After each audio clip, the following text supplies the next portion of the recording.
Brothers and sisters, today we are celebrating the fourth Sunday of Lenten season, year A, and our theme is that Jesus cures all our blindness.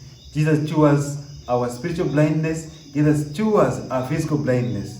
From our first reading, we hear the rejection of Saul as the king of Israel, and the choice of David as the new king of Israel.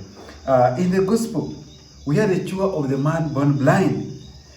Jesus mixed his saliva with the soil and touched his eyes and asked him to go and wash. And the man went and washed, and as he washed, he was able to regain his sight. So when we look at the message of our readings today, what lessons do we learn? First, all of us, we are leaders. Beginning from our grassroots where we live, can be on a village level, at the family level, in the government, in the church. So all of us are supposed to take an example of Jesus who becomes a good leader. Because when we take the bad example of Saul, we saw Saul was rejected by God. And we know that leaders are chosen by God. So we see that what makes a nation a great nation, what makes a leader to be a great leader is the ability to take how they take care of the people who are less privileged. And that is me and you are invited to be as good leaders as King David will be. We have to remember that leadership comes from God.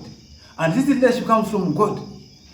Even though sometimes people will revile, but God is only chooses leaders. So we are supposed to be good leaders, following the example of Jesus Christ, who becomes a servant leadership, who gives example of respecting all people, associating with all people. Because when we don't take leadership as a gift from God, we ourselves can also be rejected. The example of Saul in the first reading reminds us that God has the capacity to appoint other leaders. We are not the only people who can be leaders. He can appoint other leaders who will take over from us and make better leaders. Last Sunday, Jesus encountered the Samaritan woman, and the encounter yielded the fruit that the Samaritan woman came to profess that increase the faith that Jesus was the Lord. Today we see Jesus encountering the man who was born blind, and we see that the encounter leads to curing, even though it was on the Sabbath, and people are getting seen curing on the Sabbath, but it led the man to be cured and recognize Jesus as a prophet. Me and you, we encounter Jesus Christ. And whenever we encounter Jesus Christ, our life must change for good. We encounter Jesus in His Word. We encounter Jesus in the person of the priest. We encounter Jesus where 2 or 3 are gathered. We encounter Jesus in the Eucharist. How is our life? Has our life been able to change, to be transformed? Have we been able to recover from the blindness since we encounter Jesus Christ every day during Holy Mass? Many of us have spiritual blindness. We may be able to see, but we are spiritually blind. We need Jesus to touch us so that we may be able to see.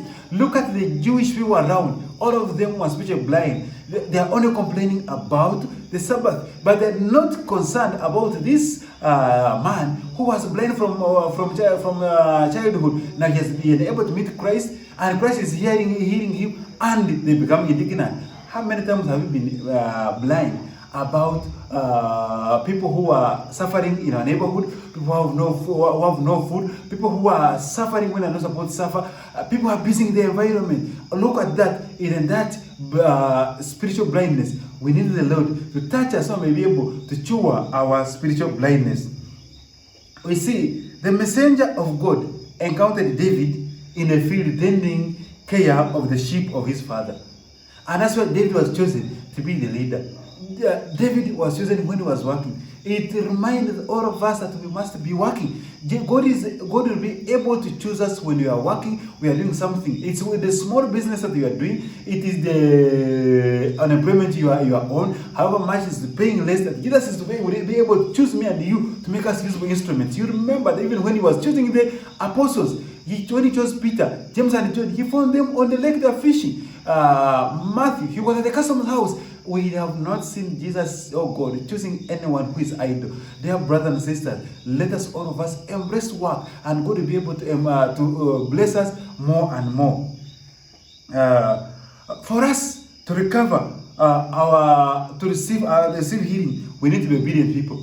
If God, if when Jesus touched this blind man, told him go and wash, if he did not listen, he would have missed healing. So we see how obedient am I, how obedient are you to the word of God. The word of God every day encourages us to do many things. Our religious leaders encourage us to do many things. Are we able to listen to them, and so that we may be able to respond, so that we also may be able to receive our healing?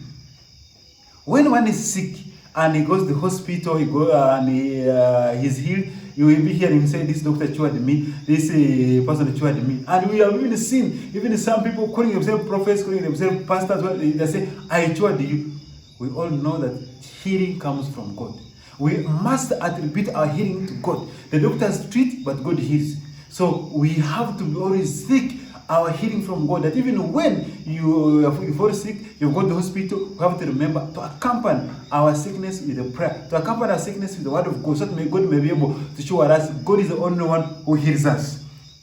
Our readings today teach us that not all people are happy with our success. And we have seen it in the gospel. When the blind man was healed by Jesus, the Jewish people were not happy because he was cured on the Sabbath day. That sometimes the society is like that. That when you get the promotion on your people are not happy. Your children are advancing and studying very well, you are not happy. Your marriage is going on well, people are not happy. But we need to stick to Jesus, because the blind man, when he was covered, he stuck to Jesus. Even though they chased him out of the temple, out of the synagogue, he didn't mind. He was able to remain close to Jesus Christ. And that is the lesson that we learn today. That me and you also need to remain close to Jesus, because other people will hate us, will not be happy with our success, with our prosperity. But with Jesus Christ, everything will be okay. Our reading also teaches us that sometimes, whenever we see people, we judge them, and we judge them wrongly. We see when Samuel went to the family of Jesse. When he saw this, when he saw people, the son of Jesse said, "This is the one." Until they were saying, "No, it's not this one." Until they brought the young one. And we see even in the gospel how people judged Jesus Christ and also judged the man who was born blind. Sometimes you can be taken up by prejudice, you can be taken up by bias. But God does not look at our outward appearance, He looks at our innermost appearance, and is able to make us better people. And we find the good news in the second reading. And the second reading says, once you are in darkness, now in the Lord you are in the light. Live as the children of light. And as the children of light means we have to put out all the acts that will take us back into darkness. Is your life worthy of is your life? What is the quality of the Christian life? When you look at it, are you a children of light, or you are the children or you're a child of darkness? So we need to pray that God will give us the grace to be able to remain as the children of light, because we know God cures both our spiritual and physical blindness. The Lord be with you.